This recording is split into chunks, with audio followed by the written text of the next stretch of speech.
Армысыздар, диджитал ұстаз Алматы байқауының қатысушылары. Бүгінгі вебинарымыз байқаудың бірінші тапсырмасының тақырыбымен тығыз байланысты. Еске түсіре кетейін, біздің алғашқы тапсырмамыз оқытудың тиімді цифрлық ортасын қалай жасауға болады тақырыбында мультимедиалық лонгрид жасау. Тиімді ортаны құру үшін балаларға қандай жағдайлар ынта береді, не кедергі болады деген сияқты сұрақтардың жауабын біліп алғанымыз абзал. Бүгінгі спикеріміз Нұрлан Иманғалиев, Ұстаз Professional Learning Center орталығының академиялық директоры, оқушылар неліктен мектепті ұнатпайды деген сұрақтың жауабын табуға көмектеседі. Добрый вечер, дорогие участники конкурса Digital Ustaz Алматы. Содержание сегодняшнего вебинара тесно связано с темой первого конкурсного задания. Хочу напомнить, наше первое задание – это написание мультимедийного лонгрида на тему «Как создать эффективную образовательную среду».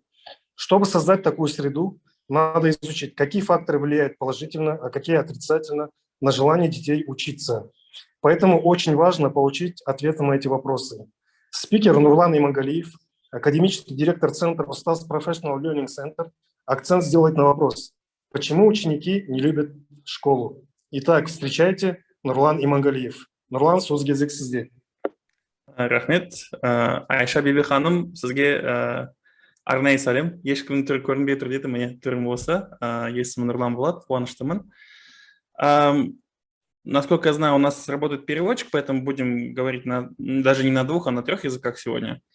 Қазақша тыңдаймын дейтіндер, қазақша тыңдау біздің аудармашымен бірге тыңдауға мүмкіндігіңіз бар. Біледі ғой, иә, біздің тыңдармандар, как переключать на казахский язык, если что. Так, я потихонечку начну. Құрметті қатысушылар, Zoom экранның ең төменгі оң бөлігінде аударма деген сілтеме бар, соны басып тіл таңдай аласыздар. Уважаемые участники, в нижнем правом углу имеется изображение глобуса, написан перевод. Там вы можете выбрать тот язык, который вам будет удобен для усвоения вебинара. Спасибо. Рахмет. Так, мы продолжим. Так, тема нашего сегодняшнего вебинара – это «Почему детям не нравится школа?». Причин здесь может быть очень много, понятно. Кому-то не нравится сама школа, кому-то не нравится учиться, кому-то не нравится атмосфера в школе и так далее. Мы сегодня поговорим об одной части, об одном таком аспекте, да, это когда школа не всегда дает то, что нужно ребенку в плане обучения. Пока я разгоняюсь, как говорится, вы напишите, пожалуйста, свои идеи. Как вы думаете, почему детям не нравится учиться? Почему они не любят школу? По вашему мнению. А правильного ответа здесь нет, если что. Просто охота узнать мнение. Балалар неліктен оқуды, үйренуді ұнатпайды. Нет мотивации, скучно, слишком много правил. Старая методика дейді. Ага. Балалар ерке. Не нравится учитель. Бывает такое, к сожалению. Кстати, дайте знать, пожалуйста, перевод работает хорошо или нет. Кто-то пишет, что не работает. Так, қазақсыз үй жұмысы. Ага. Оқушылар қызыққан нәрсені көп жағдайда мектеп бере алмайды. Ага. Онлайнға үйренген. Бүгін... Ой, опять переключился, да, қазақ тіліне? Сегодня поговорим о том,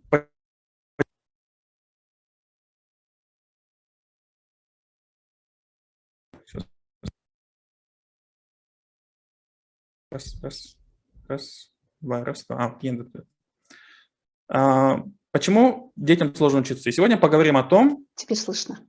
Бүгін сөйлесек, басымызда біздің оқу қалай өтіп жатыр, балаларда қалай өтіп жатыр. Біз сіздердің терминдермен бастарыңызды ауыртқым келмейді, сондықтан терминдерді нейрон синапс деген екі-ақ терминді ғана айтып отырайын. Нейрон деген не, синапс дегеніміз не? Google-ден қарап біліп аласыздар. Біз жаңа дүниені зерттеген кенімізде нейронның басымыздағы жаңа байланыстар пайда болады. Енді қазір мен оны бейнеден көрсетейін. Міне мынау адамның миы жаңа нәрсені оқи бастаған кезде міне қандай болатынын сіздер көріп отырсыздар. Жаңа байланыстар, міне нейрондармен байланыстар пайда болады. Олар үлкен бір сондай ерекше осындай құбылыс болып тұрады жерде. Егер бұл байланыс күннен күнге көп болса, және бұл одан ары дами басталса, В конце у нас получается такая ол тезірек іске қосылып кететінін білдіреді. Және сұрақ, как мы можем сделать так, чтобы біз қалай жасай аламыз балалар жақсы оқуын, біз оларға осы нейрондардың байланысын одан ары жақсы дамытуға біздің қандай мүмкіндік жасай аламыз? Біз оны сабақ беру кезінде қалай пайдалана аламыз? Бірінші тіл. Джордж Ожман. Ғалымдар Джордж Ожман айтқан 1960 жылдары өте бұрын эпилепсияны зерттеген екен, ауруды.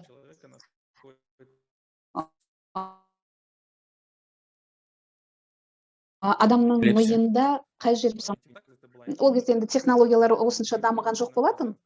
Енді наркозсыз көруге мүмкіндік болмады. Мысалы, мидың ішін ашып көру керек болды. Сондықтан ол басты ашып миды зерттеп, қай жерде эпилепсияның қай жерде бар екенін зерттеген. Бірақ ол оны тапты ма білмеймін, бірақ ол басқаны көрген. Өйткені қыз келген, испан тілінде, ағылшын тілінде сөйлейтін бір қыз ол кісінің қабылдауына келген екен. Сол жерде ол эксперимент жүргізген, ол электронды алып, шамалы тоқ беріп, мысалы, мидың әрбір тұсына оны тегізіп отырған. Сол кезде пациент айтқан, менің басымнан біреу ұрып отырған сияқты, біреу аяғымнан ұрған сияқты, аяғымды біреу тартады деп.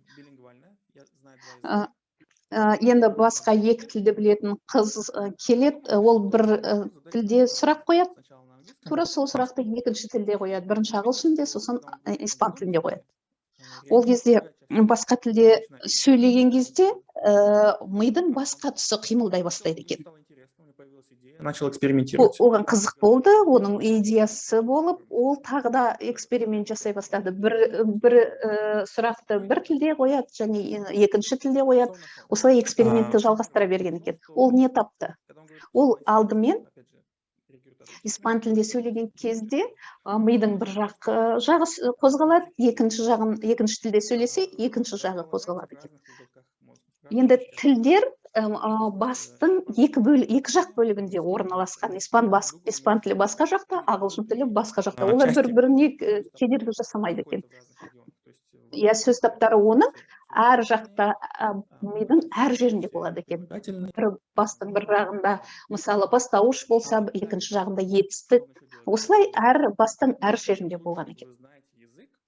Егер сіз тілді жақсы білсеңіз, сіздің миыңыздың сол тілді білетін жағы дамиды екен. Егер сіз тілді көп білген сайын, сол тілі бар мидың сол тұсы өте жақсы дамиды екен.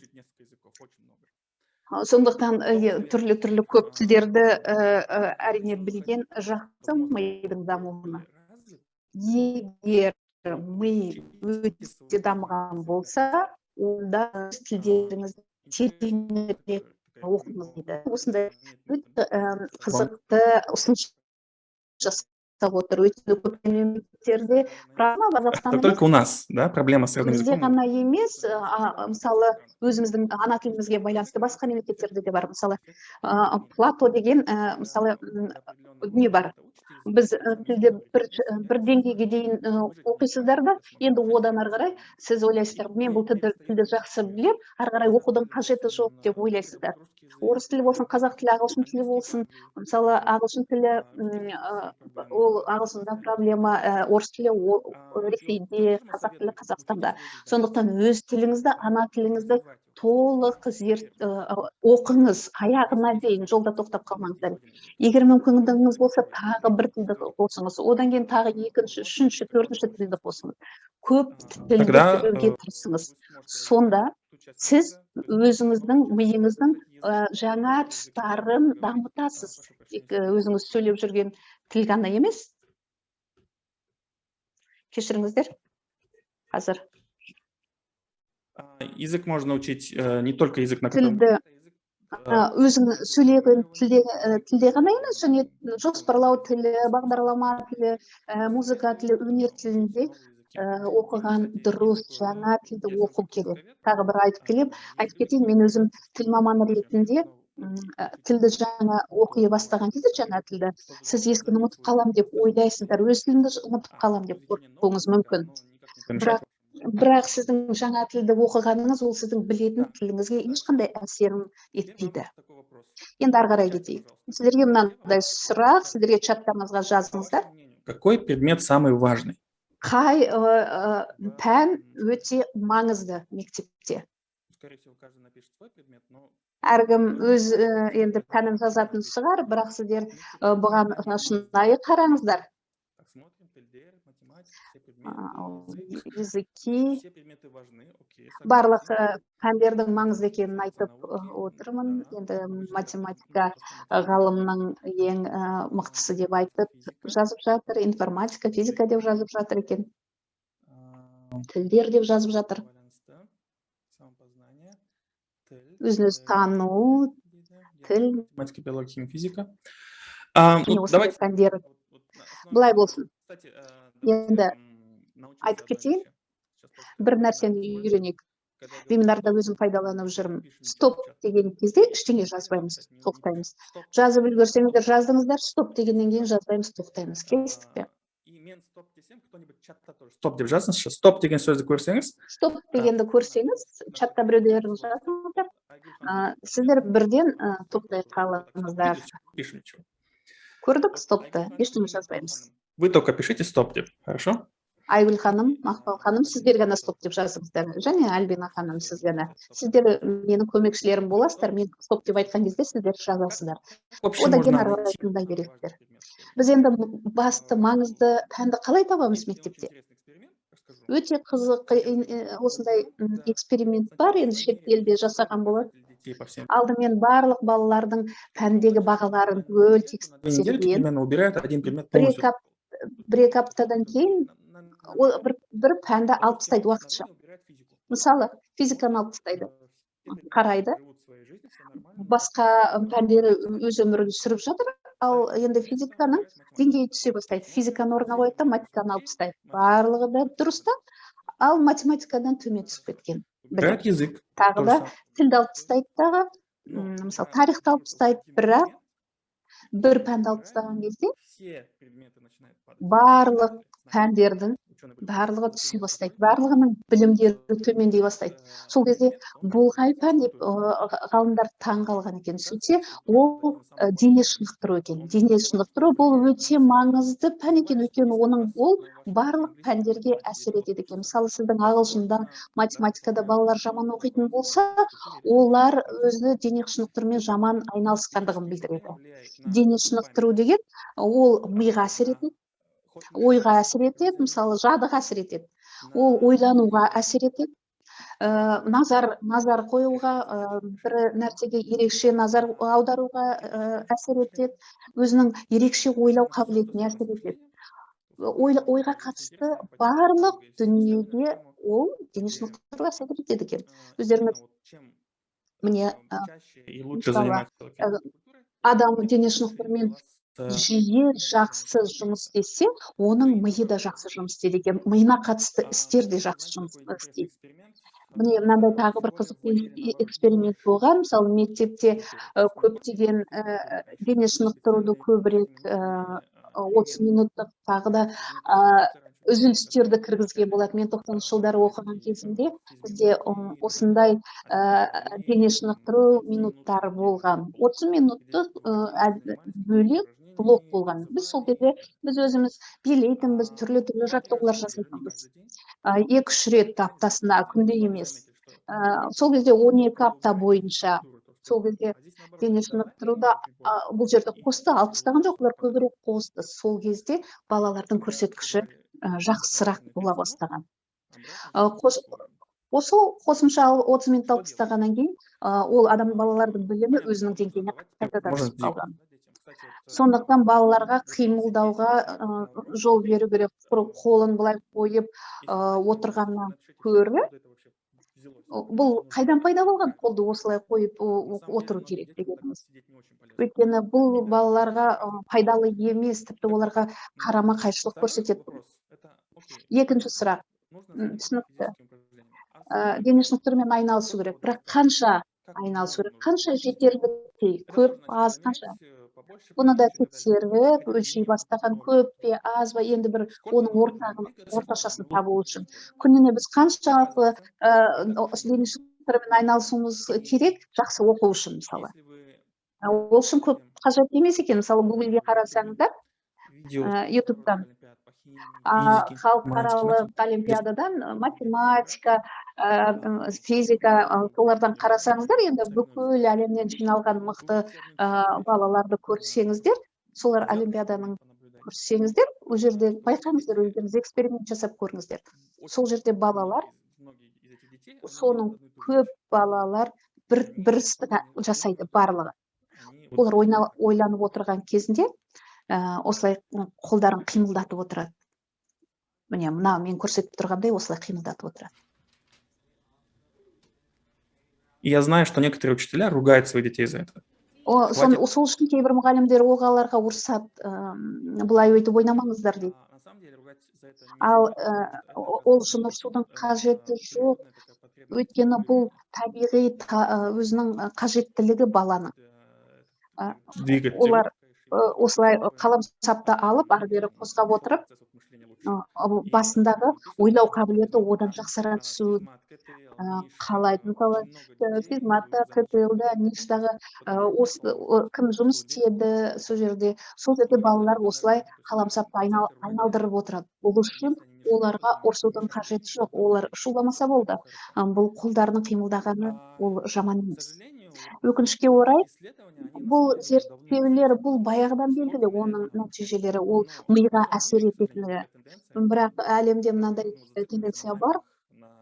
Мысалы, емтихандарда, НТ-да мысалы, ата-аналардың өздері спортпен айналыспай, керек жоқ, спортпен айналыспай қойсын, одан да басқа пәнмен айналыссын деп ойлайды ата-аналар. Бірақ олар осысымен олардың баланың дамуына кері әсерін тигізіп отырады да, сондықтан балалар көбірек қимылдау керек.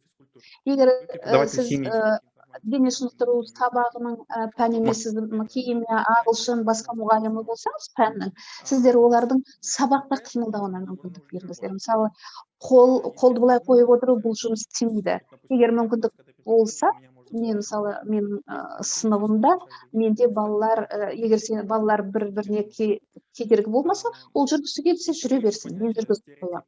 Тағы да мынандай түсінік бар, стереотип деп айтамыз. Мысалы, ағылшын мұғалімі ғана, мен байқадым, көптеген мектептерде олар белсенді түрде сабақ өткізеді, белсенді формада өткізеді сабақтарды. Кей кезде физика, математика, химия мұғалімдері маған айтады, бұны ағылшындар жасасын, тілдер жасасын, біздің пәніміз өте күрделі деп айтады. Егер шынында осы қиын сабақтарда да кез келген пәндерде осы белсенді қимылды міндетті түрде пайдалану керек. Ағылшын тілінде осындай термин бар, шұқылау деген енді. Бір нәрсемен айналысу, мысалы, бала бір нәрсемен шуламаса болды, бірақ бір нәрсемен айналысқанды жақсы көрсе, ол үшін ұрыспаңыздар балаларға. Мен сенімдімін, осы күнге дейін сіздер өздеріңіз қолдарыңызда бір дүниені ұстап, қимылдатып отыруларыңыз болу керек. Бұрын ол үшін ұрсатын.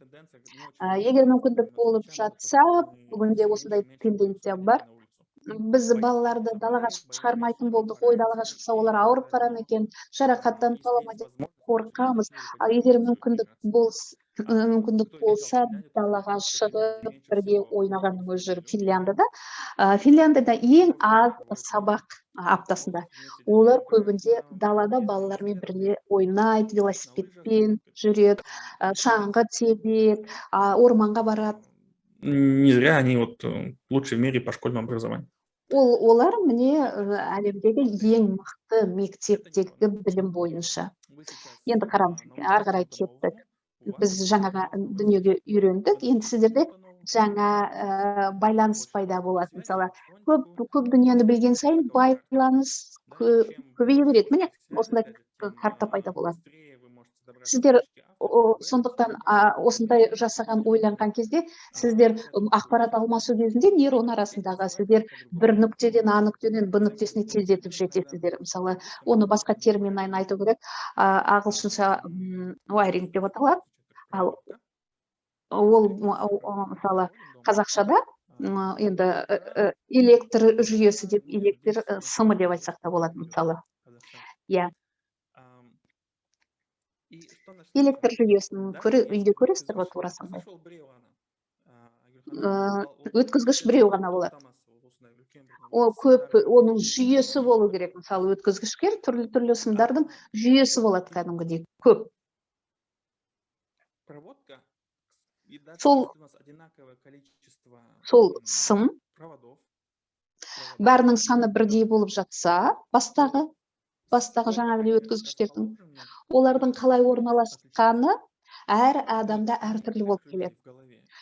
Кейбіреулердің миында басында олардың міне барлығы анық, дұрыс, екі қосқан сияқты бәрі орнымен жасалған. Оның басындағы өзінің сымдары, мысалы, байланыс жүйелері. Ал мен сияқтылардан басында, мысалы, өткізгіштер, осындай байланыстар, жүйелер осылай орналасқан. Мен бұның ішінен табам әрине, бірақ оған біраз уақыт кетіп қалуы мүмкін.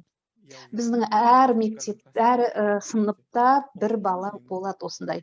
Ол ақылды, бірақ ол бәрін жайырақ жасайды. Тесті берсеңіз, ол бәрін жасайды. Уақыт бітіп қалады, ол жарты сұраққа ғана жауап берген. Ал бірақ сол жарытын ол дұрыс жасайды. Міне, олардың миындағы жүйелері осылай орналасқан, сондай бір ұйымдастырылмаған. Статистика бойынша 10% балалардың сыныптағы. Егер, мысалы, ғалымдарға сенсек, міне осындай екен олардың миындағы жүйелері. Сондықтан оларға оқуға уақыт көбірек керек. Бірақ біз тез бол деп оларды асықтырамыз, бері өткізіңдер деп, оларға уақыт бермейміз. Егер сіздерде осындай балалар болса, оларға уақыт беріңіздер. Бұл стандарттық арнайы процедура. Олардың ол бір жүйеден ауытқу емес. Ол сол баланың осындай дамуы. Бізде қандай проблема бар? Біз балаларды ол 6 жас, 7 жас, бірінші сыныпқа барды деген сияқты бөлеміз оның жасына қарай. Бірінші сыныпта, мысалы, балалардың барлығы бірдей емес, оның жартысы 6-ға толғанымен олар мектепке дайын емес. Егер мүмкіндік болып жатса, бұл жерде балалардың санын сыныпта азайту керек. Астанадағы бізде класы бірінші деген сыныбы дегенді өздеріңіз естідіңіздер, көрдіңіздер. Бұл балалар одан көп болғаннан жақсы оқи алмайды. Ал бірақ бала аз болса, мұғалім ол балаларға, мысалы, топқа бөлетін болса, балаларға көп көңіл бөле алады. Мысалы, ғалымдардың айтуынша, уақыт емес, балалардың аз болғаны дұрыс дейді мектепте, сыныптарда. Енді қысқа бір бейнероликті көрейік, экранға көңіл аударыңыз. Бала туралы, Иван деген бала туралы, оған мектеп кітапханасында отырады, оның іші пысып, не істеймін деп отыр. Екінші күні келеді, жазып қойған астыңғы жағына. Ол да жазып қояды. Мен де ішім пысып отыр, сәлем іші піскен мистерге дейді дағы, жазып кетеді.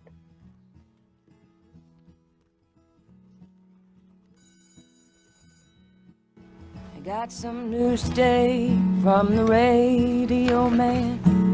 He spoke the words somber and as softly as he can. The world stood still and the sky opened up. I made my way to fill up my coffee cup. Then it occurred to me as the daylight sky shone blue, today's the day that Johnny met June. He waited a while, he knew that he would. He was gonna hang around here for as long as he could. The days went by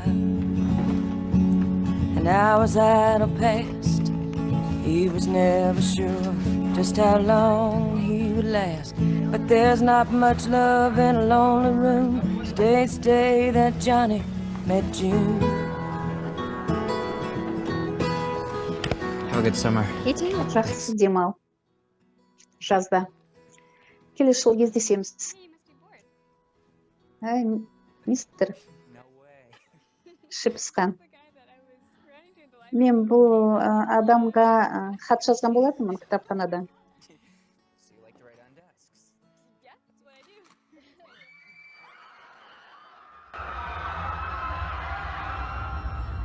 Сіз Эванға қарап отырғанда, басқа оқушы ол өзінің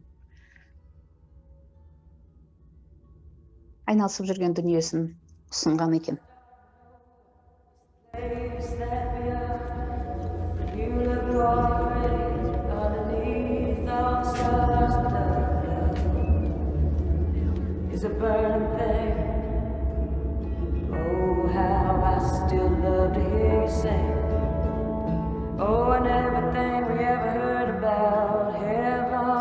Итак, Сіздер, мысалы, осыларды мен өзімнің әріптестеріме көрсетіп отырамын әрқашан. Ең алдымен бұл жерде ең маңызды, әр балаға көңіл аудару керектігі маңызды. Әсіресе үндемей отыратын жуас балаларға көңіл аудару керек. Бұлай байқаусыз жүретін балалар. Менің өзімде осындай тәжірибе болды. Мен дер кезінде білдім, бір оқушының суицид жасағысы келгенін дер кезінде біз оны болдырмадық. Біз кейде естиміз. Бұны күтпейсің ондай балалардан. Тура сондай қадамды күтпейсің. Содан кейін осындай болып жатады. Сондықтан өте мұқият болып байқау керек. Бұл жерде назар аударудың маңызды екенін айтып беру керек. Біз көрдіңіздер ғой, сіздер мысалы бұл неде бейнетаспада бергі баланы ғана көрдіңіздер, ар жақтағы баланы көрмедік. Бұл жерде назар аудару осындай мүмкіндіктерді көрсетеді. Мысалы ғалымдар назар аудару туралы айтатын болса, ол мысалы Алланың адамға берген сондай қасиеті, онсыз өмір сүру мүмкін емес. Мысалы сіздер бимнарды тыңдап отырғанымен, сіздер өзіңіздің денеңіздің жан жағынан белгі алып отырсыз, тек қана қарап отырған жоқсыздар. Сіздердің аяқтарыңыз сіздерге сигнал жіберіп отыр. Мен аяғым тоңды, немесе ыңғайсыз дейді. Ал ми оны тыңдамайды, алып тастайды бұл сигналдарды. Тек сіздердің бимнар тыңдауға сіздердің көңілдеріңізді аударады. Ал мен айтқаннан кейін сіздер енді аяқтарыңыз туралы ойлай бастадыңыздар. Аяқтарыңызды қимылдай бастадыңыздар, сіздер ыңғайланып отырдыңыздар. Енді біреуіңіз үйіңіздегі киіп жүрген аяқ киіміңізді шештіңіз, немесе киіп алдыңыз.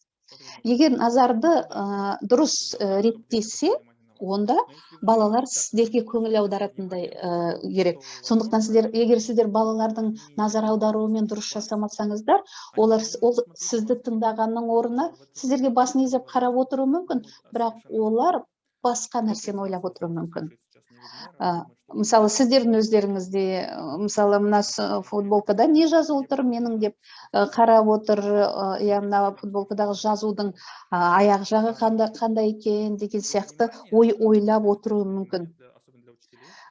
Міне мұғалімдер үшін осыны назар аударуға не әсер етеді? Бұл жады, және қызығу, және сезіну, мысалы, өзің білу. Бұл жерде жады деген былай айтылады. Алдыңғы оқыған ой, осыған дейінгі білген дүниелерін деп айтылады. Егер бұл тақырып оған қызық болатын болса, бұл тақырып туралы ол шамалы дүние білетін болса, бұл тақырып оған қызықты болады да, және оның назарын өзіне қаратуға оңай болады. Ал егер қызықты болса, сіздер жаңа сіздің біліміңізді өткен біліммен байланыстырасыз. Егер мен құрылымдарды, бензопропиленнің құрылымын айтатын болсам, осындай субстанцияның бар екенін айтатын болсам, сіздерге ыңғайсыз болады. Тыңдау ыңғайсыз болады. Сіздер ұйықтап кетесіздер, тіпті шығып кетесіздер өшіріп. Сондықтан адам өзі алдында білетін дүниесіне жалғастырылған тақырып беру керек. Кейде біз мұғалімдер өте жақсы сабақты дайындауымыз мүмкін, түнімен ұйықтамай түрлі көрнекі дүниелерді дайындаймыз, бізге өте қызық, біз үшін өте ол мықты дүние дейміз. Біз оларға айтсақ, ол балалар оны тыңдамайды, балаларға қызықты емес. Содан кейін біз балаларға ренжиміз. Мен неменеге осылай дайындамам, балаларға қызықты емес, олар тыңдамайды деп айтамыз. Егер бізге органикалық химия бізге өте мықты вау дейтін дүние болатын болса, біз осы әлемде білетін балаларға ол бағалы емес, құнды дүние емес ол балалар үшін. Мысал келтірейін. Сіздер мына мультфильмді көрдіңіздер ме? Давайте вопрос оставим на потом. Сұрақты артына қалдырайық дағы. Егер ойлатын көрсеңіздер, робот туралы, оның мүмкіндігі, мысалы күл-қоқыс жинау. Ол күл-қоқыс жинап жүрген кезде, ол өзіне қажетті дүниелерді табады, механизмге қажетті ұсақ-түйекті өзіне қалдырып қалады. Ол жерде 1 секунд болатын бір дүние бар, соны өздеріңіз көңіл аударыңыздар.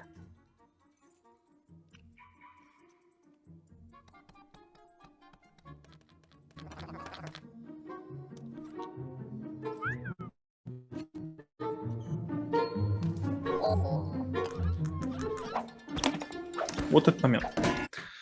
Все заметили, да? Тура осы сәт. Бәрлеріңіз байқадыңыздар, ол Сақина табады, қорапшаның ішінен таңғалады, кольцоны лақтырып жібереді де, өзіне жаңа қорапшаны қалтырады. Өйткені оған қызығы жаңағы оның механизмі ашылып жабылатын.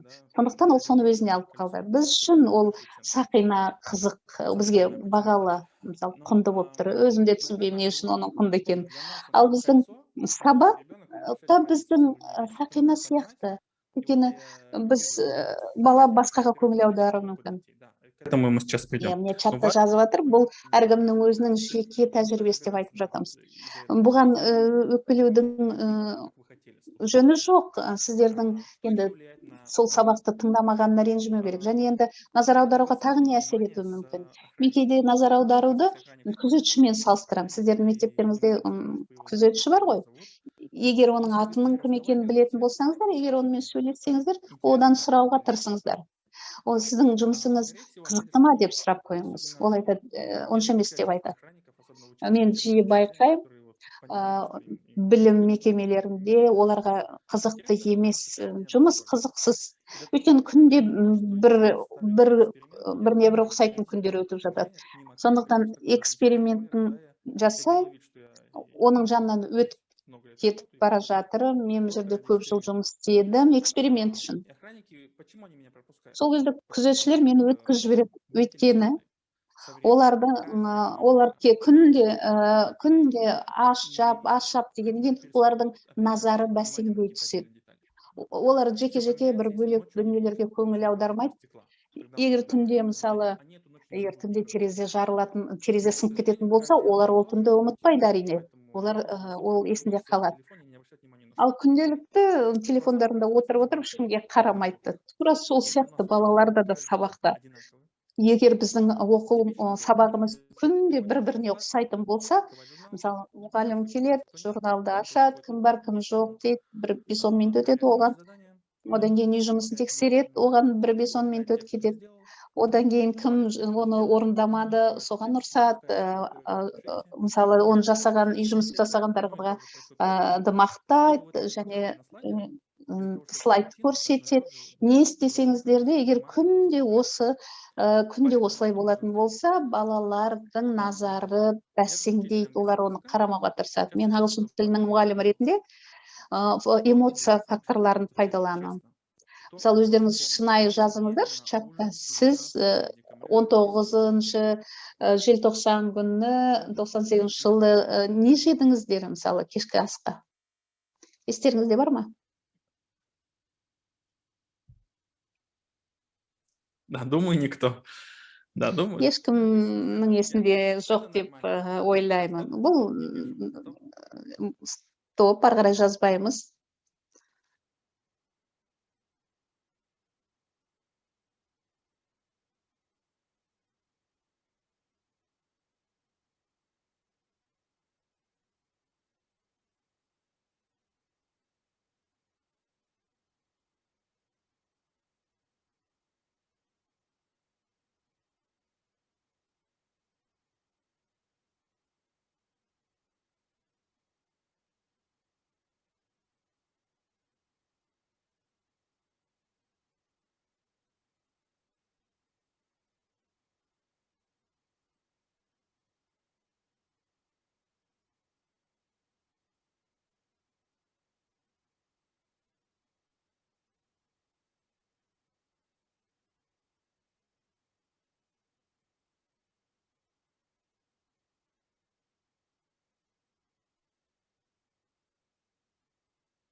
1, 2. О, супер, все.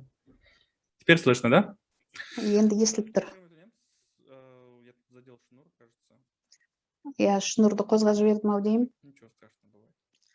Енді ондай болып жатады. Так вот, мы остановились на чем? Ары қарай кеттік. Енді біз неде тоқтадық?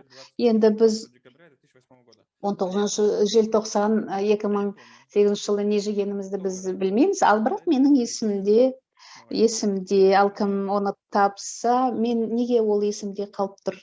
Кім біледі, кәне жазыңыздар чатқа. Кто угадает точно? Кім тура табады екен сол күннің не болғанын?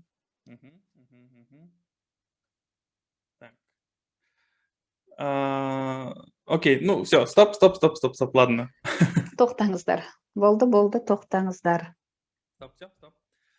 Да, это было первое свидание с моей Иә, бұл менің болашақ әйелімен болған ең алғашқы кездесу еді. Оны мен сол ас үшін мен ақша төлеген болатынмын. Бұл сондай эмоционалды кеш болған болатын. Ондай нәрселер ұмытылмайды. Әрине, әрқайсымыз біз дастарханда не болғанын, мысалы ұзату тойдағы, үйлену тойында дастарханда не болғанын бәрін білеміз. Мысалы, эмоцияға толы оқиғалар ешқашан ұмытылмайды. Біз оның ұсақ түйегіне дейін есімізде сақтаймыз. Бұны біз неге сабақта қолданбаймыз? Мен жаңа сөздерді өткен кезде, менің сөздерім маған екі сөзді, ағылшын тілінде екі сөзді естеріңізде сақтау деген. Кінәлі деген, кінәлі емес адамды сақтап қалу керек болатын.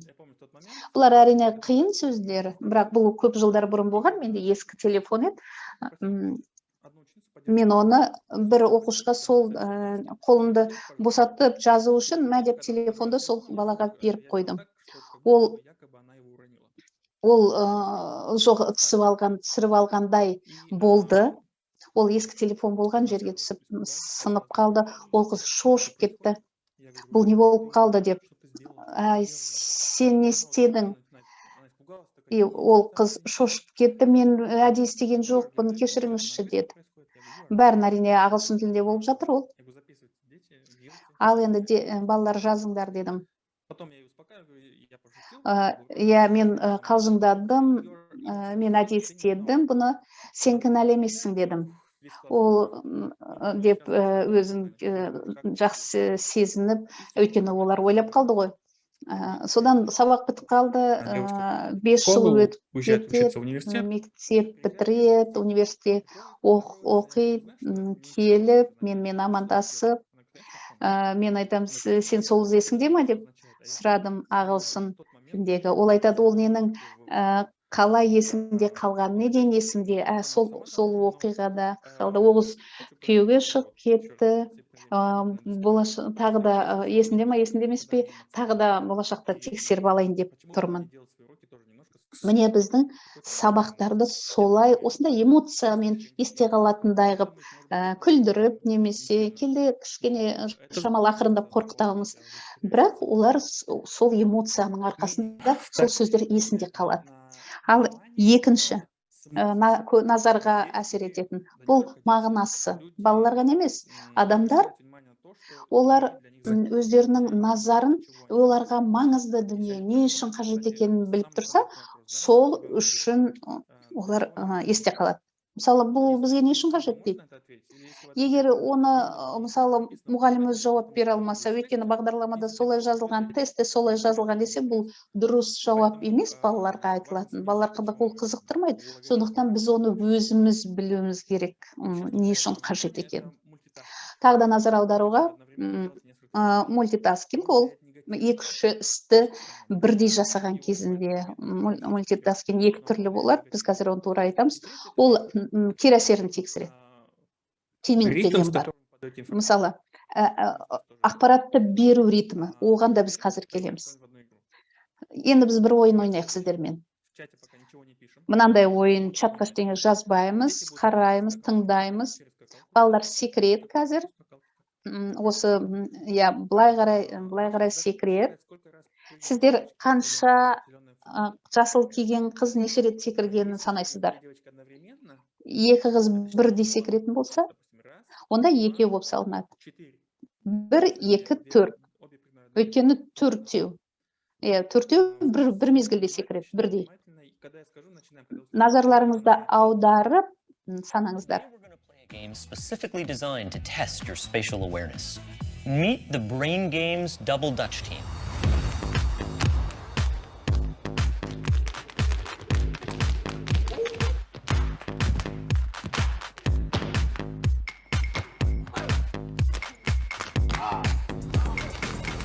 Now, what does jumping rope have to do with the brain? Well, Double Dutch requires off-the-chart spatial awareness. And today, these kids are going to help us test yours. For this game, all you have to do is keep track Пока of не the начинаем. number of times that either of the Міне, енді girls... бастады. You'll count each time one of them lands a jump, like this. 1, 2, 3, 4, 5. As you can see, these jumpers are pretty quick on their feet, so you're going to have to pay attention to keep up. When the whistle blows, start counting. Начинаем. Go. Бастаймыз.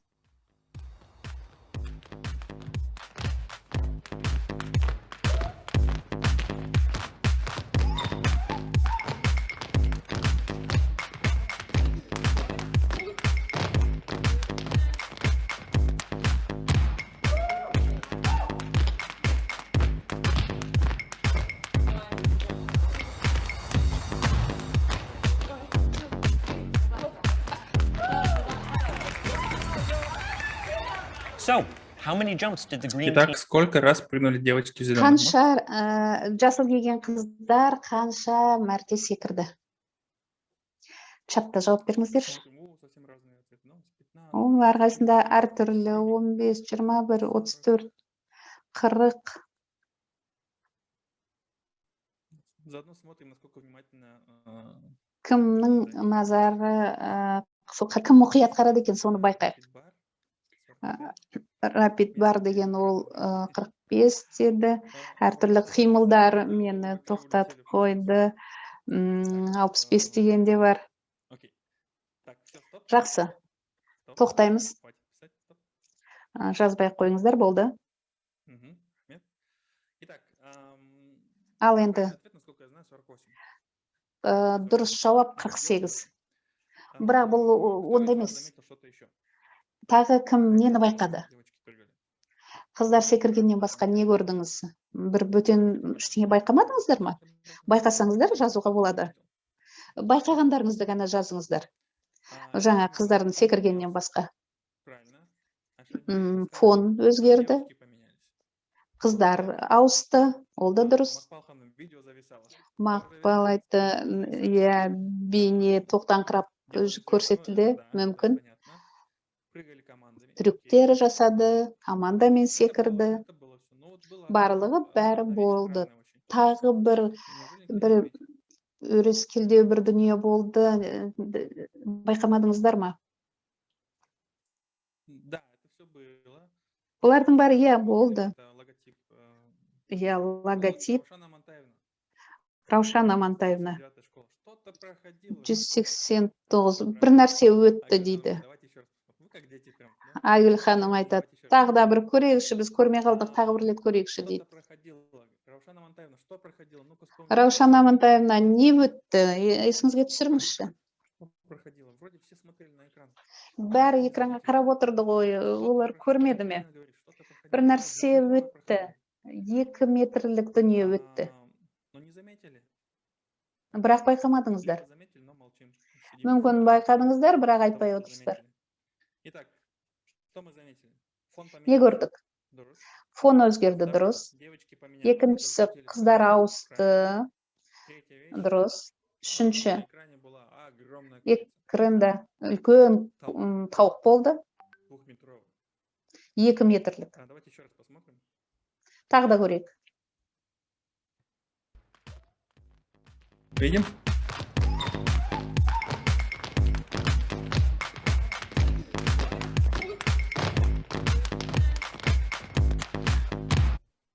Так вот, вопрос. Почему? Сұрақ, Экран небольшой. Неге? Смотрели все в одно и то же экран время. кішкентай, барлығымыз бір жерге қарап отырдық. Есть такое, Неге байқамадық? на английском называется Өт- selective Ағылшын тілінде attention. осындай Выборочное термин бар. Өйткені таңдаулы внимание. Неинтересно, назар аудару выборочное деген бар. выборочное внимание. Таңдаулы назар аудару. Выборочное внимание деген қалай аудардыңыз? Таңдаулы. таңдаулы назар аудару. Мгм. Итак, выборочное внимание. Что такое? Это вот, знаете, как вот вроде у нас глаза есть, но мы вот иногда берем наше внимание, и вместо того, чтобы смотреть вот Кейде так, біз былай қарау үшін біз былай қараймыз мысалы. и Таңдаулы назар аудару деп айтамыз. О, керемет. Таңдаулы назар аудару. Таңдаулы назар Иә. аудару. Иә, осылай деп айтамыз. Правильно говорите, мы не заметили, так как были заняты. Біз Не заметили, байқамадық, так как өйткені были біз заняты. Так же? біз қыздарға қарап отырдық, жасыл киім киіп отырған. Егер менің мақсатым сіздерге жасыл киінген қыздарға қараңдар деп айттым, сіздер соған қарадыңыздар. Соны біз тұрақты түрде жасауымыз керек. Мысалы, сыныпта біз түрлі слайдтар жасаймыз, жақсылап, әдемі қылып жасап қоямыз. Біз ойлаймыз, олар сол біз айтқан дүниеге қарап тұр екен деп біз түсіндірген кезде бізде көп ақпарат жазылған. Мысалы, мынаған қараш деп айтамыз. Иә? Біз ойлаймыз, олар да сонда қарап тұр екен деп ойлаймыз. Мүмкін олар басқаға қарап тұр. Мүмкін сол жерде әдемілікке қосқан көбелекке қарап отырған шығар. Сондықтан балалардың назарын мұқият қадағалап отыру керек. Мысалы, мына жақпен деп лазерлік бір көрсететін ағашпен, мысалы таяқпен бүйтіп көрсетіп тұруымыз керек. Міндетті түрде қай жерге көңіл аудару керек екенін көрсетіп отырыңыздар. Өйткені олар маймылдығы сияқты бір сағат мына жақта болса, олардың назары басқа жақта болуы мүмкін. Бір минуттан кейін. Сондықтан сіздер слайд жасаған кезде керексіз дүниелерді, көбелек, бір картиналарды қоймаңыздар. Мысалы, бір жалауша сияқты дүниелерді қоймаңыздар. Ол балаларға қажеті жоқ. Олардың назарын сол жаққа аударып кетеді. Как работает интерес? Енді ары қарай кеттік. Енді адамды қызықтыру деген қалай болады? Мен студент болған кезімде, мен педагогикалық тәжірибе өттім, мен болашақта студент болдым, бірақ мен сабақ беріп жүрдім да, мен университетте сабақтарымды өтіп кетіп жаттым. Мен ақша табу үшін басқа жерде сабақ беріп жүрдім, бірақ университетте мен онша жақсы көрмеді, енді мені еңбекқор деп ойламады. Бірақ мен өзімнің өз ақшама, ол кезде вебинар болмайтын, мен конференцияларға өз ақшаммен баратынмын. Бұдан емес, мен бір күні келсем, студенттерді барлық мектептерге бөліп тастаған екен тәжірибе өтіру үшін. Әркімді екі студенттерден. Мына мектепке 9-шы классқа, мына мектепке 2 адам, мысалы 9. Ал Нұрлан Иманғалиев көмекшісіз ең қиын. Как я узнал потом, мне так хотели отомстить за то, что... Басқа мектепке жіберген екен, қиын мектепке мен, мысалы, сабақтарды қатыспағаным үшін. Заходишь, там мусор. Оның ішіне кірсеңіз, балалар төбелесіп жатыр, күл-қоқыс шашылып жатыр, мұғалімдер тыңдамайды. Кейбір оқушылар сабақта сағыз шайнап отырады, пирсинг жасаған, тура кинодағыдай екен. Мен сол сыныпқа кілем, сыныпқа сен ол балаларды теспе, ол балаларда сендерге теспейді. Тіпті сабақ бермесең де болмайды. Мә, өзің журналды толтыр, былай да сабақ қоя сал. Ал мен айттым, сабақ бергім келеді дедім. Сыныптың төмен ең артында бір үлкен бала отыр екен. Ол шынында да үлкен, 2 метрдей бойы бар, және оның жанында олар екеуі ешкімді тыңдамайды, өз істерімен айналысады. Бұлар кімдер деп сұрадым. Ол маған түсіндірді, бұларға тіпті теспе, олармен сөйлеспе, қажеті жоқ, саған жақсы болады, олармен сөйлеспеген деді. Сөйтсем, ол балаларға емес, олардан мұғалімдер де қорқады екен, ол балалардан. Ол баскетболдан үлкендердің арасындағы, балалардың емес, үлкендердің арасындағы баскетболға қатыса алды екен, ал қала құрама командасында екен. Иә? Мен үйге кетіп бара жаттым, интернетке кіріп, баскетболды іздеп тауып алам, кімдер, баскетболистер кімдер, танымалды баскетболистер кімдер. Мен өзім кезінде айналысқам, барлығын көрдім. Келесі сабақ сын есімдер болған болатын, енді салыстырмалы сын есімдер болатын, ағылшын тілінде. Менің тақтада алғашқы сөйлем пайда болды, мысалы, бірінші сөйлем. 2 баскетболисттің есімін қолдандым. Біріншісі тез, екінші тез. Жоқ, бұлай емес дейді. анау тезірек жоқ мынау деп айтты, жарайды кешір деп ауыстырып қойдым. Баскетболдан осындай мысалдар келтіре бастадым. Баскетбол сабақ бойы баскетбол туралы айттық. Кейде ол менің 40 минут бойы менімен сөйлесіп отырды. Ең соңында маған көрсетеді, жүр шығып келейік деді далаға. Енді маған айтып еді ғой, мені ескертіп еді ғой, оған тиіспе деп. Мен бұл баскетбол үшін не үшін айттым деп, енді артынан кетіп бара жатырмын. Коридорға шықсам, ол айтты, дәлізден ары қарай далаға шық деп сөйледі. Мен білмеймін далада не болатынын. Ол айтты, далаға шығып едім, жүр мектептің артына жүр деп айтты. Менің миымда өмірімнің барлығы көз алдымнан өтті. Мектептің артына барсақ, ол жерде мектеп көлік тұр екен, автокөлік. Ол автокөлікті ол айдауға рұқсат берілген екен. Мен ғана отыр деді, ол маған отыр деді да, мен сұрауға қорықтым қайда баратынымызды. Біз шықтық, екі қабатты үйдің жанына тоқтаймыз, сол үйге кірдік, оның бөлмесіне кіріп, мынау менің мамаларым, ата-аналарымдікі, мынау біздің бассейніміз, мынау біз ойнау бөлмесі, мынау рум-тур жасады, мынау. Содан кейін маған қарап айтады, міне қолымды, қыз, біз енді доспыз дейді. Ол айтады, мен 11-ші сыныпта оқимын, маған бірінші рет сабақ ұнады дейді. Маған өте қызықты болды. Мен бір нәрселер үйрендім. Саған үлкен рахмет, біз доспыз. Егер саған біреу тиісетін болса, маған айт. Мен сенің шатырың болам деді. Ол шынында да менің шатырым болды. Сыныпта мен біреу тыңдамаса, ол мені қолдайтын, әй тыңдаңдар деп, маған көмекші болып, маған шатыр болып жүрді шынында да. Сонда бірақ кішкентай ғана дүние, кешкі жақын баскетбол туралы не екенін біліп алғаным ғана. Мен өзімнің сабағымды қызықтырмадым. Мен оған қызықты дүниені өз сабағыма енгіздім. Міне пеналда кімнің суреті салынған? Қараймыз. Енді білсеңіздер, жазып жіберіңіздер, білмесеңіздер, білмеймін кім екен деп жазып жіберіңіздер. Ух ты! Супер! Жақсы. Жақында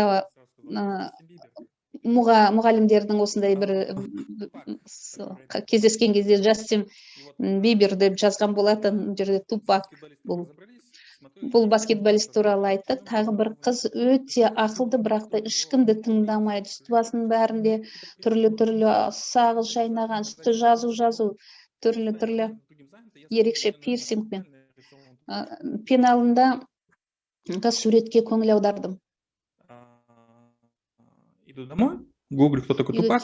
Тупактың кім екенін бәрін көріп алдым, әндерін тыңдадым, енді ішінде боқ сөздер жоқ. Одну песню без матов, слушаем, вставляем глаголы. Енді боқтамайтын сөзді, өлеңді тауып алдым, соны қойып қойды. Ол әрине үйіне апарған жоқ. Поведение у него. Менің сабағыма қызықты, енді оның тәртібі жақсара қойған жоқ, бірақ ол менің сабағыма қызыға бастады. Өйткені мен оны қызықтыратын дүниелерге мен қызығып қарадым. Бұл неге тыңдайсың, бұл не деп мен айтқан жоқпын, мен тек оны өзім осылай сабағыма тарта білдім. Менде оның мен шамалы өзіме менде сыныпта балалар бар, олар аниме көреді, ой, бұны көруге болмайды анимені деп айтқан мұғалімдер бар. Ал менің әріптесім айтады, сіз анимені өзіңіз көрдіңіз бе, неге қорқып тұрсыз? Жоқ, көрген жоқпын, бірақ бәрі айтады ғой, ол жаман, ол жерде мысалы өлтіреді екен, қан ағып жатады екен. Содан кейін мен айттым, ол жерде әртүрлі болады, мультфильм, фильм сияқты, біреу жақсы, біреу жаман болу керек. Мүмкін сіз өзіңіз кіріп, соны көріп шықсаңызшы, және өзіңізде сабағыңызға енгізетін. Кейде мұғалімдер айтады, Найджуанды тыңдайды, BTS-ті тыңдайды деп шошып жүреді, бұл не сұмдық деп. сізге ұнай ма, ол ұнамай ма, оларға ұнаса, сіздер соның суретін алыңыздар дағы өзіңіздің сабағыңызға мысал ретінде қолданыңыз.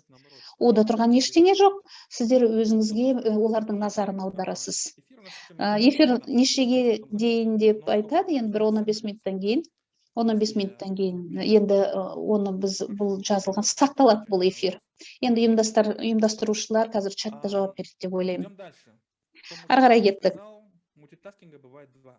Мультитаскинг екі түрлі болады. Физикалық, біз қолымызбен, аяғымызбен бірдей жұмыс істей алатындай. Енді балалардың болса білесіздер, телефонмен сөйлесіп, аяғыңызбен баланы тербетіп, қолыңызбен тамақты араластырып жататындай болады.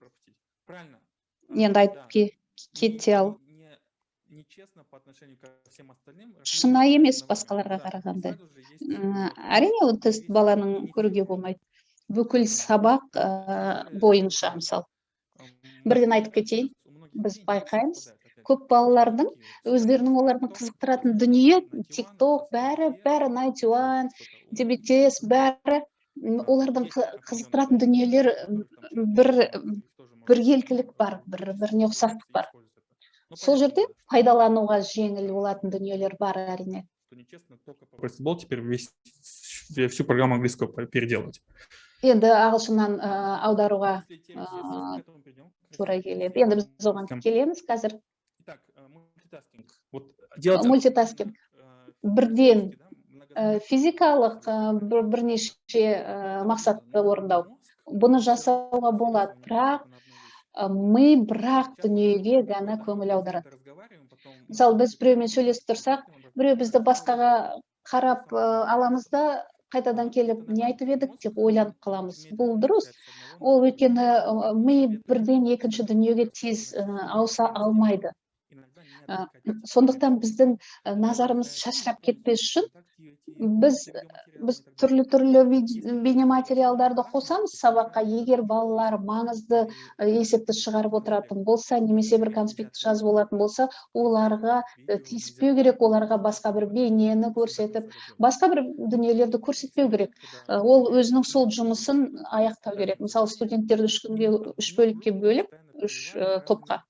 Бір топты жұмысына белсенділікпен бөле берген. Мысалы, мына жасайық, мына жаттығуды жасайық деп. Екінші топқа тиіспеген. Енді байқап қараса, бірінші топ көбірек уақыт, көбірек жіберді, және олардың қателіктері де көп болған екен. Егер маңызды мақсат болса, оның бәрін, мысалы, сабақты көп дүниелермен толтырудың қажеті жоқ. Сол маңызды іспен айналысуға мүмкіндік беру керек балаларға. Гаухар ханым, сізбен келісемін. Балалар шынайылықты жақсы көреді. Егер сіздің сабағыңыз 40 минут өтетін болса, онда бізде 4 сегмент бар, 10 минуттан. Осыны кеңес берем. Осы сегмент бірінші идеядан, одан кейін жалпыдан бір қысқа бір дүниеге, одан кейін енді бір қалжың сияқты бір эмоция шақыратын жағдайлар болу керек. Сізде, мысалы, биология сабағы. Сіз бірінші идея бересіз. Сіздер білесіздер ме, дельфиндер қалай ұйықтайды? Кім біледі, дельфиндер қалай ұйықтайды? Балалар ойлана бастайды, дельфиндер қалай ұйықтайды екен деп, олар ойлана бастайды. Жалпы балықтар, сүтқоректілер судың астында қалай ұйықтайды деп. Содан енді сіздер жалпыдан кішілеуге, нақты дүниеге қарай келесіздер. Ұйқы деген не, сүтқоректілер қалай, жираф қалай ұйықтайды, мысалы, құстар қалай ұйықтайды дегенге келесіздер де айналып дельфинге кересіз. Енді, мысалы, дельфиндердің жарты миы демалады, жартысы демалмайды, содан орын ауыстырады. Міне Мақпал дұрыс жазып қойды. Одан кейін эмоция қосамыз. Мысалы, сендер бір көздеріңмен былай, екінші көздеріңмен былай жауып жүрсеңдер, қалай жүрер едіңдер? Мүмкін дельфиндерді, акулаларда, кейбір акулалар, олар тоқтай алмайды, әрқашан мынадай қимылда болу керек. Оларды, мысалы, оларды обал ғой. Міне, оларға обал деген осындай бір балалардың бір эмоция шақыратындай мысалдар келтіру керек. ары қарай кеттік. Енді жады туралы айтайық. Жады, енді балалардың есте сақтау қалай болады? Мысалы, екі түрі бар жадының, біреуі қысқа сақтау, біреуі ұзаққа сақтау. Алдымен қысқа жадымен. Қысқа дегеніміз ол балалар тез үйреніп алды да тез ұмытып кетті демес. Ол, егер дұрыс істесеңіздер, ол ұзақ уақытқа сақталуға мүмкіндік береді. Мысалы, егер сабақта мәтінді көрсетсек, мынаны оқыңдар да естеріңде сақтаңдар десек, не істеу керек? Мына қайсысын көрсетесіздер? Мына жазылған бірінші мынандай шрифтпен ба, немесе екінші түсініксіз шрифтпен жазылғанды көрсетесіздер ме? Қайсысын балалар есте жақсы сақтайды, мысалы ақпаратты қалай сақтайды? Бірінші, екіншісі. Екіншісі дұрыс емес. Біріншісі енді анық жазылған. Шрифтісін айтып тұрмын. Міне, мен ең бірінші рет осы сұрақты қойған кезде, мен ойладым бірінші деп, былай басылып жазылған оқуға да оңай. Оқуға оңай. Кейде бір қиындықты қосу керек оқуғашы. Ол жеңіл болмау керек. Тез жеңіл болған кезде біз көзімізбен тез оқып шығамыз да, кейбір жерлерін есімізде сақтамаймыз. Ал егер шрифтісі оның сондай қиындау, күрделілеу болса, ол бала анықтап, әрбір сөзге анықтап қарайдағы оны түсінуге тырысады. Ағылшын кітаптарында кейбір мәтіндерді кей жерінде олардың кейбір сөздері жоқ болуы мүмкін. Мысалы, сын есімнің жоқ болуы мүмкін. Сондықтан бұл жерде енді артық кетпеу керек. Барлық мәтіннің барлығы осындай болуды, осындай шрифтпен жазылу керек деп айта алмаймын. Кейде бір маңызды ақпарат болса, қысқа бір ақпарат, олар кішкене қиналып барып оқыса, осындайларды беруге болады. Бұл эксперимент арналған, енді студенттердің бір тобына осы оңайды берген, екіншісіне осы қиындауын берген. Кім есте көбірек сақтады деп. Сіздерде осыны байқап көріңіздер қалай жұмыс істейтінін. Енді бірақ деген сөз бар. Бұл жерде қиындық, күрделілікті енгізгенде оның бір элементтері болу керек. Мысалы, оқулықтарда түрлі жаттығулар болады. Бір балаларда оқытушым ғана оқытуға қатысы жоқ, әйтеу балалардың назарын бұруға арналған дүниелер болады. Мысалы, математика, физика, тіл апталығы болып жатады. Бірде менің әріптесім математика апталығында байқау жасады. Торт пісіру, тәтті бәліш пісіру байқауын жасады. Сағат сияқты, мысалы, сол тәтті тағам пісіріп әкелуді айтты. Өте қызықты, бұл өте жақсы болды, суреттерді де қандай жақсы болды. Егер аяғында байқаса, олар математика бойынша қаншама торт пісіру үшін қанша уақыттарын жіберді, бірақ ата-аналармен бірге қанша уақыттарын жіберді, бірақ математикадан олар ешқандай нәтиже көрсеткен жоқ, қорытынды көрсеткен жоқ. Сондықтан оның маңызы мен маңызды еместігін көңіл аударыңыздар. Міне, эксперимент жасаймыз. Қазір мен сіздерге тапсырма берем, 10 секундқа арналған тапсырма берем. Сөзді көрсетсем, егер сіздің атыңыз М әрпіне дейін, мысалы, АБВ деп келе береді ғой, М-ға дейін болса, сіз бірінші топтасыз. Егер сіздің атыңыз Айгүл Бауыржан деген, енді М деген әріпке дейінгі атыңыздың бірінші әрпі, Малика дегенге дейін. Ал одан кейін, М-дан кейінге қалған аттарының бірінші әрпі екінші М-дан кейін. Вторая часть алфавитный вам задам. Екінші бөлім. Сіздерге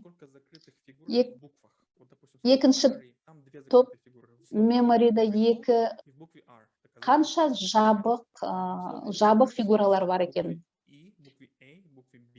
B, мысалы, жабылып тұрған сөздерде қанша осындай бөліктердің бар екен, формалардың бар екен. Ал екінші топтар осы сөздерге қарайсыздар да, осы туралы 30 секунд қарайсыздар да, жай ғана ойланасыздар. Түсінікті ме? Түсінікті емес екенін жазып жіберіңіздер маған. Тапсырма түсінікті ме? 10 секунд. 10 секунд береміз. Кеттік.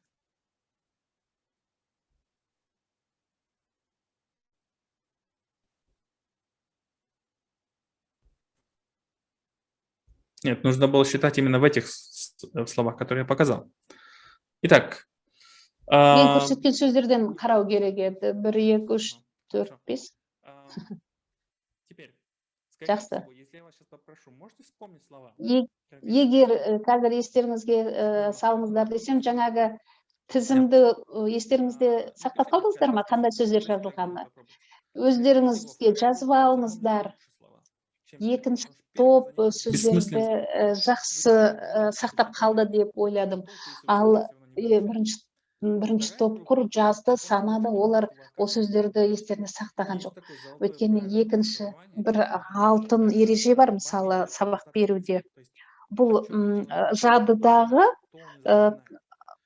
ол не туралы көп ойлады, соны есінде сақтап қалады. Мысалы, математика туралы торт пісіріп әкелсем, ол бала торт туралы ойлады, оны қалай пісіруін ойлайды. Ол математиканы ойламайды.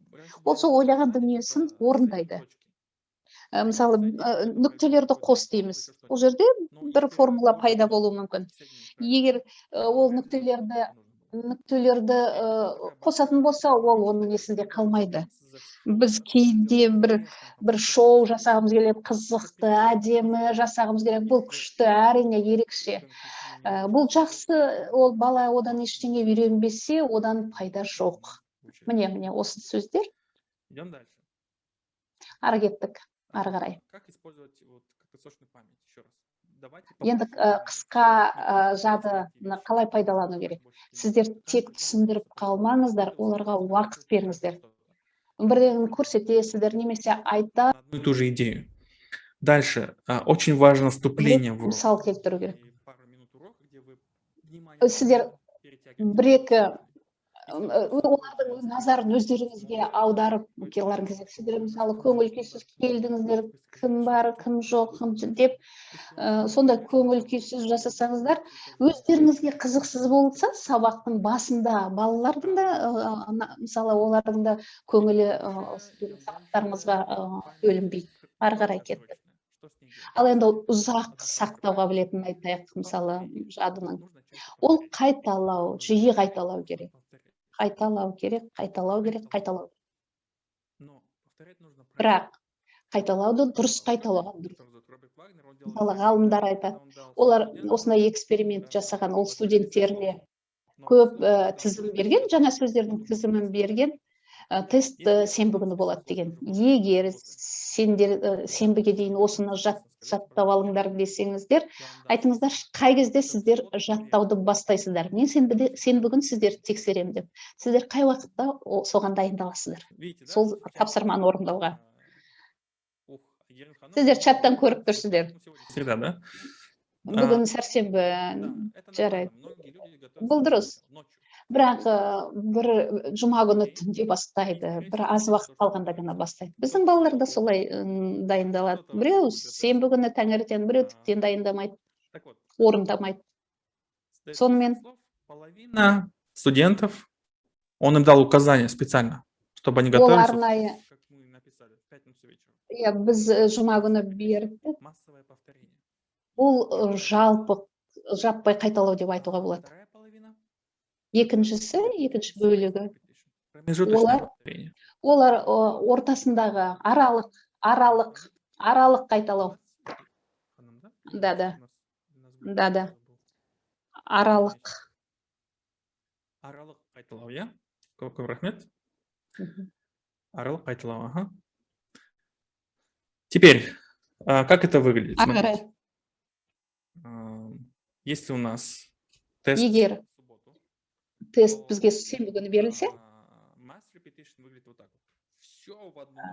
барлығы бір түнде барлық ақпаратты по чуть-чуть каждый день называется аралық қайталау, да?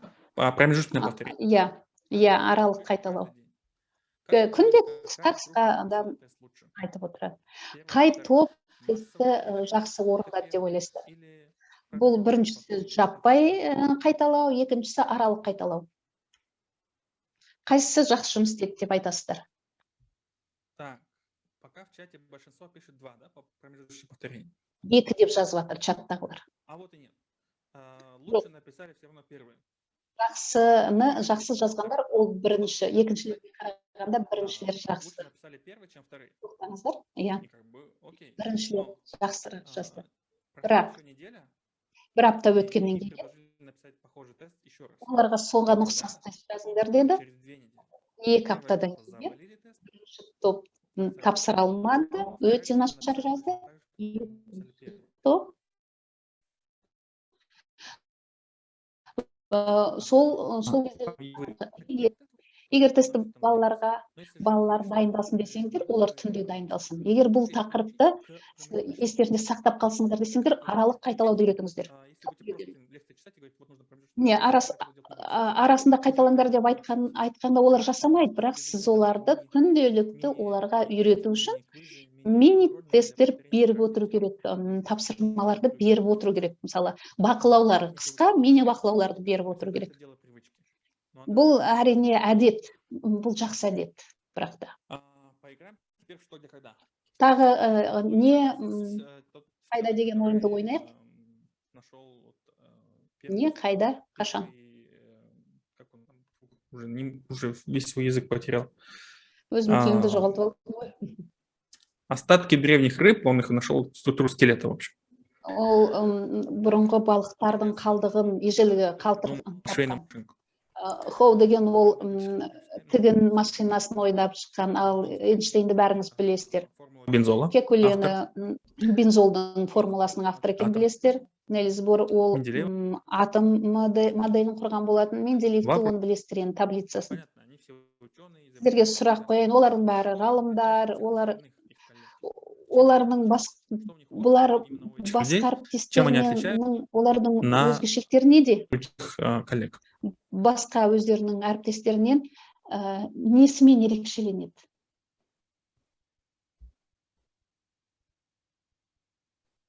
Да, они сделали новое открытие, но олар ашты жаңа дүниелерді.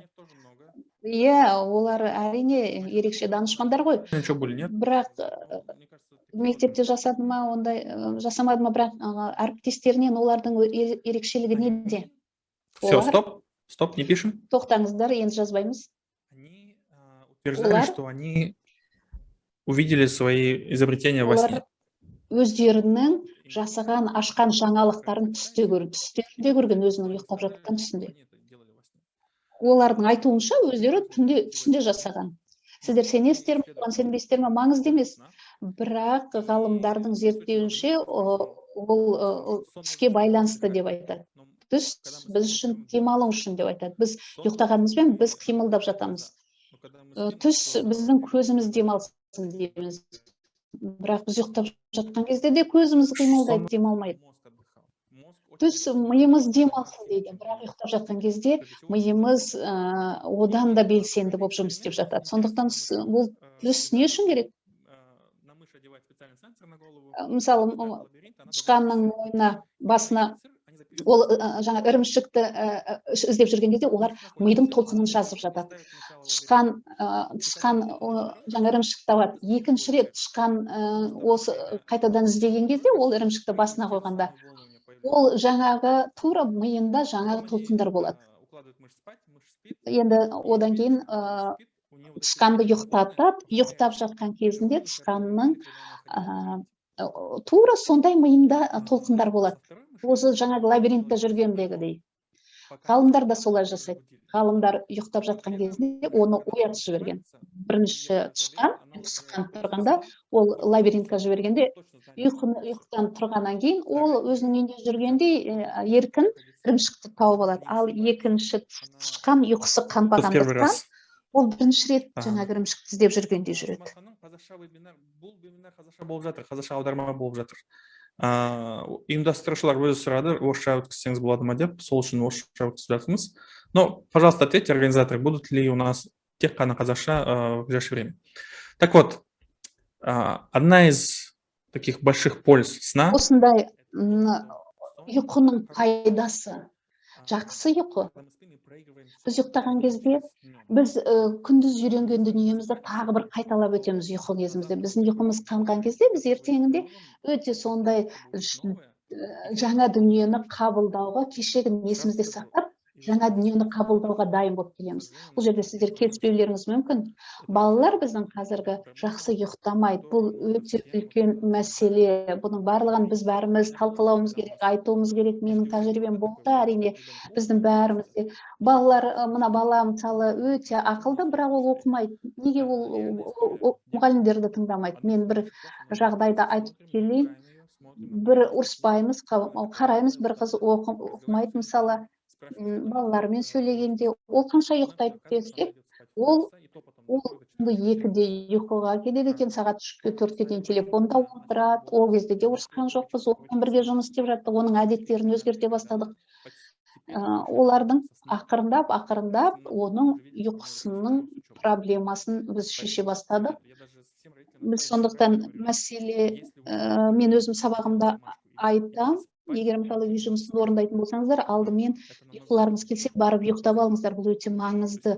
Үй жұмысын содан кейін жасаңыздар. Енді соңғы бір-екі детальдарды айтып кетейін, содан кейін бітіреміз.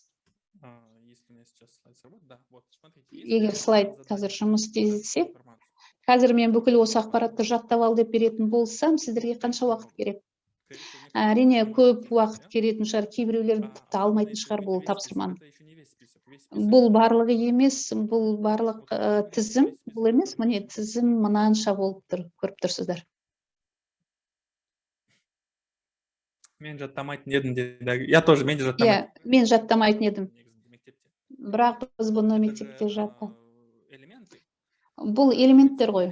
Менделеев таблицасы, біз оны жаттадық, біз оны тізім түрінде жаттағымыз келмейді. Біз графика түрінде жаттағанды жақсы көреміз. Сондықтан бұны инфографика дейді, ақпарат графикасы. Мысалы, картинкада оның ақпараты бар. Өз жерде өте маңызды.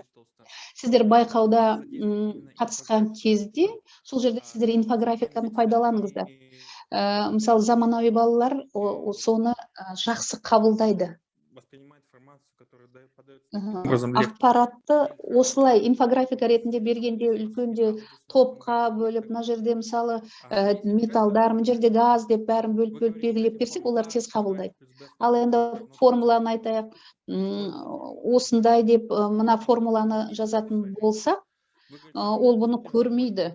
Міне мына үш бұрышқа қарашы, үш бұрышқа қарада.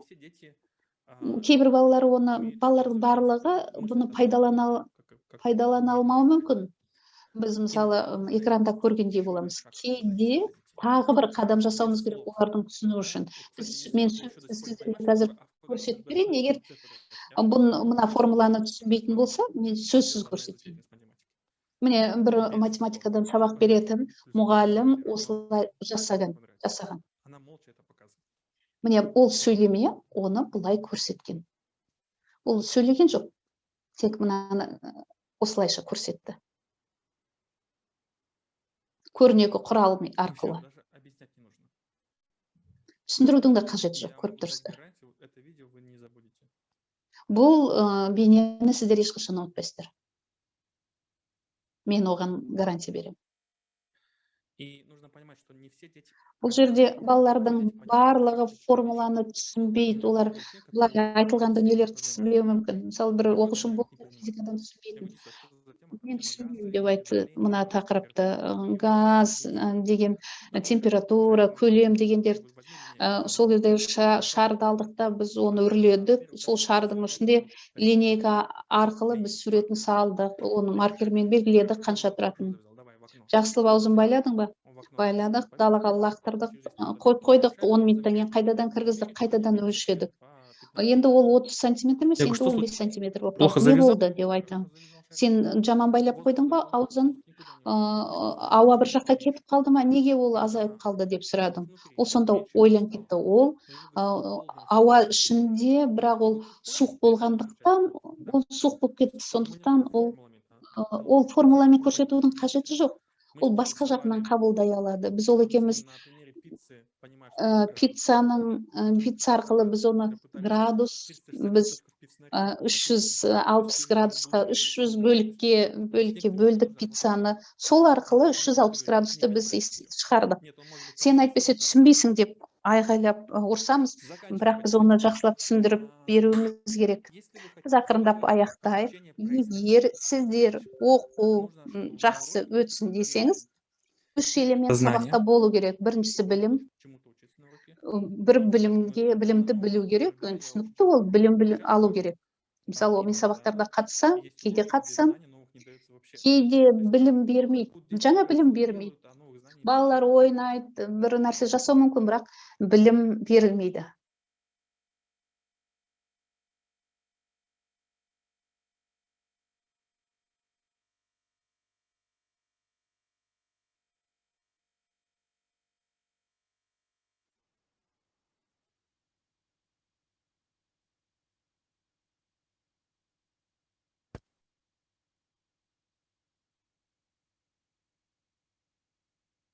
Раз, два. О, все. Звук вернулся. Естілді. Так, Дауыс и, естілді. что еще? Советы. Тағы да айтып кетейін, балаларды жақсырақ білуге тырысыңыздар. Бірінші элементті естідіңіздер, білім. Екінші, олардың мотивациясы болу керек, және сол кезде балалар сабақтарыңызды жақсы жаттайды. Не үшін, қалай болу керек, қалай дегенді айтуымыз керек, қай жерде болу керек екен. Балаларды жақсылап біріңіздер, олардың отбасын біріңіздер, олардың хоббиін біріңіздер, ол қандай музыка тыңдайды, не істейді, не ұнайды, не ұнамайды. Осының барлығын біліңіздер. Басқа бөлек семинар өткіземіз, оларды іштей оларға қандай мотивация қажет екенін. Сіздер кітапты оқыңыздар, ағылшын тілінде, орыс тілінде ғана бар. Неге балалар мектепті жақсы көрмейді деген. Енді қазақшаға аударылады деп сенемін. Неге балалар мектепті жақсы көрмейді? Одан кейін екінші, мидың ережесі деген қазақшасы жоқ, орысша ағылшын тілінде ғана бар. Енді орысша сәл ғана түсінсек. Мүмкін қазақшаға аударылады келешекте. Немесе сіз аударыңыз. Design for how people learn. Искусство обучать. Оқыту өнері. Бұл жерде өте жақсы мысалдар кездестірілген, жазылған. Тағы бір кітап. Енді маркетинг туралы. Бұл жерде де өте қызықты идеялар бар. Жабысып қалу үшін жасалған деп айтылады. Дэвид Рэндлдің кітабы бар, тағы бір кітап. Тимоти Уолтердің «Біз не үшін ұйықтаймыз» деген кітабы бар. Сұрақтарыңыз болса, тұсаукесер туралы, тақырыптар туралы бөлек жазуларыңызға болады. Және еске салыңыздар деді. Тапсырма бүгінгі ұйымдастырушылардың атынан резюмелеріңізді жазыңыздар, вебинар бойынша өздеріңіздің жазыңыздар. Хэштегтеріңізді қосыңыздар. Сұрақтарды тез қарап кетейін. Сұрақ, жауап деген чаттан бөлек бар. О жерде жазып жіберіңіздер, мен көріп отырам. Чатта емес, сұрақ, жауап деген жерге жазыңыздар. Әзірше өз жерден көруге тырысайын. Қарап отырмын. Тұсаукесеріңіз үшін қандай бағдарламаны пайдаланасыздар? Бұл бағдарлама Now деп аталады. Apple, iPad, Netbook және MacBook соларда ғана. Егер чатта сұрақтар болып жатса, мен жауап берейін, ал болмаса, нейрон... Ну, кажется, ағылшынша жазу керек. Neurons, learn. Я вот несін сілтемесі әлі жоқ менде. қазір қолымда жоқ. Тапсам, мен ұйымдастырушылар арқылы сізге жіберейін. Айгүл ханым, попробуй отправить анимацию вот этого видео, где нейроны. Анимацияны нейрондардың ютубтан тауып алуларыңызға болады. Сілтемесін жіберемін. Бүгінге тапсырма қазір ұйымдастырушылардың қайталаңдар деп айтқым келеді.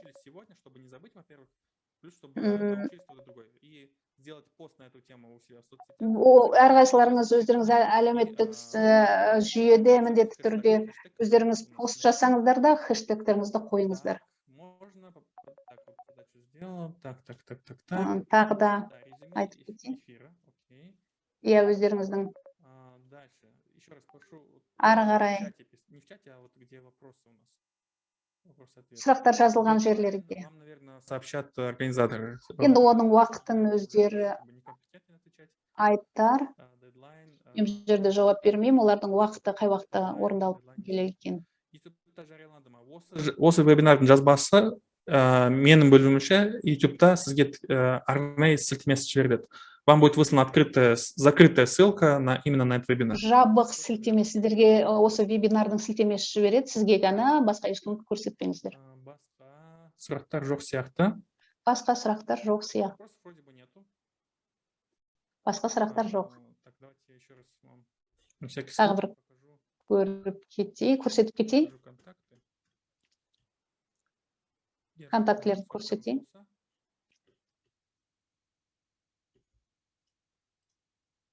Көп рахмет, Гүлнұр ханым, за ваше терпение. Шаршамай, ерінбей тыңдағандарыңыз үшін көп рахмет. И слово передаю организаторам, если хотите попрощаться. Сөзді ұйымдастырушыларға берем.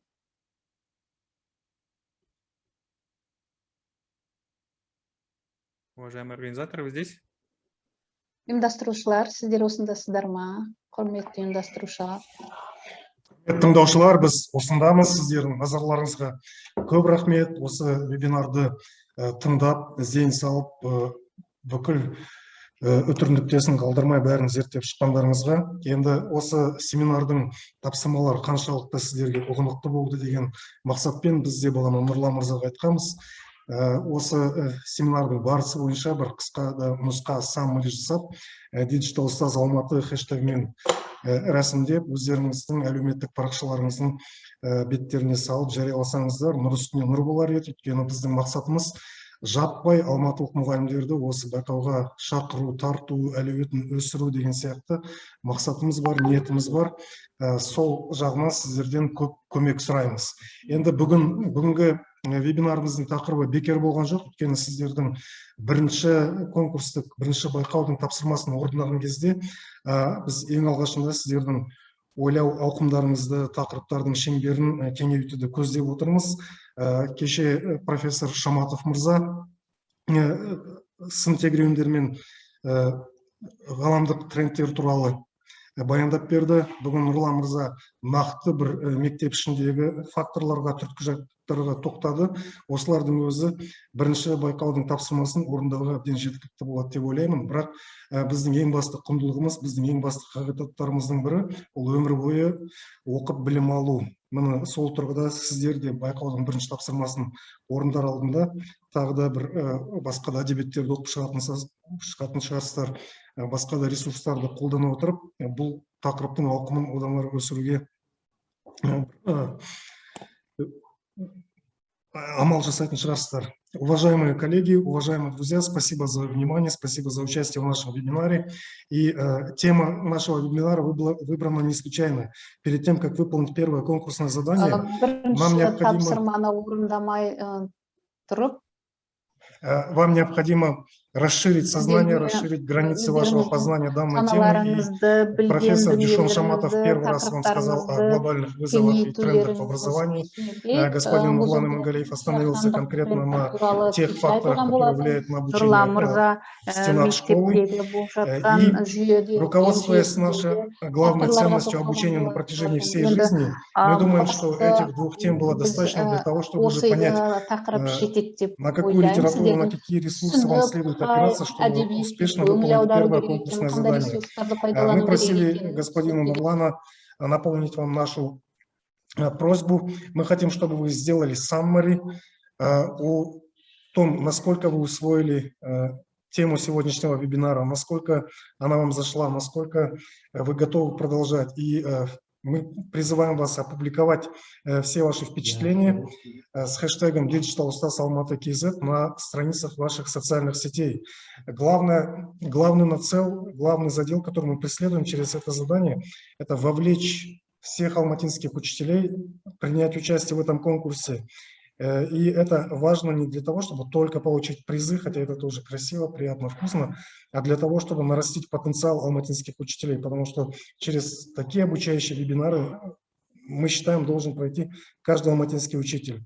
И еще сегодня господин Имангалиев также затронул тему «Учите не с помощью большого количества массивов, а сделайте инфографику». Это момент, который заслуживает внимания, потому что одним из конкурсных заданий у вас будет опять создание инфографики. Думаю, в этом отношении вы также хорошо поработаете. И на этом наш семинар завершен. Все записи данного семинара будут на страницах социальных сетей Digital Ustaz Almaty. Желаю вам вдохновения. Желаю вам приятного еще раз просмотра, изучения данной темы и расширения горизонта вашего познания.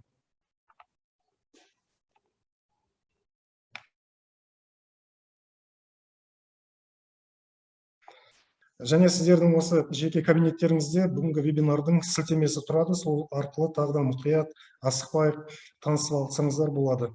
В личном вашем кабинете будет ссылка на данное видео, и у вас будет возможность не спеша опять детально познакомиться с теми великолепными идеями, которые прозвучали в ходе данного семинара. Енді көріскенше күн жақсы, аман сау болыңыздар. Істеріңізге сәттілік.